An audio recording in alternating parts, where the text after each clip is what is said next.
साम्राज्य न्यूज, सामान्यांचा असामान्य आवाज। सर्वांची उत्सुकता लागून राहिलेल्या पालिका निवडणुकीत प्रभाग संख्येवर आज अंतिम निर्णय होण्याची शक्यता वर्तवली जात आहे। राज्यात काँग्रेस, राष्ट्रवादी काँग्रेस आणि शिवसेना या तीन पक्षाचे महाविकास आघाडीचे सरकार स्थापन होऊन 2 वर्ष परतीच्या मार्गावर आले आहेत।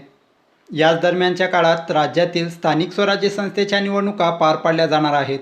तत्पूर्वी महाविकास आघाडीचे नेते राष्ट्रवादीचे सर्वेसर्वा शरद पवार यांनी स्थानिक स्वराज्य संस्था देखील 3 पक्ष एकत्रित लढतील असे सूतोवाच केलं होतं। पण दरम्यानच्या काळात काँग्रेस पक्षाच्या नेत्यांनी एकला चलो रेची भूमिका घेतली आहे। त्यामुळे स्थानिक स्वराज्य संस्थेच्या निवडणुकीत राष्ट्रवादी काँग्रेस आणि शिवसेना यांच्यात युती होण्याचे संकेत मिळाले आहेत।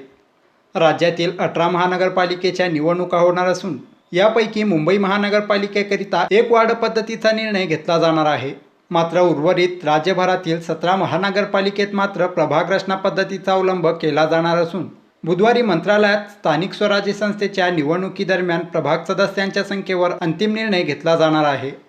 दरम्यान शिवसेनेकडून राज्यभराकरिता 4 सदस्य प्रभाग रचना असावी अशी मागणी रेटली जात असताना राष्ट्रवादीकडून मात्र 2 सदस्य प्रभाग पद्धतीचा प्रस्ताव ठेवला जात आहे। पण सेना राष्ट्रवादी काँग्रेस पक्षाच्या नेत्यांमधील सदस्य संख्येच्या वादावर अंतिम तोडगा म्हणून 3 सदस्यीय प्रभाग रचनेला बैठकीत निर्णय होण्याची शक्यता वर्तवली जात आहे।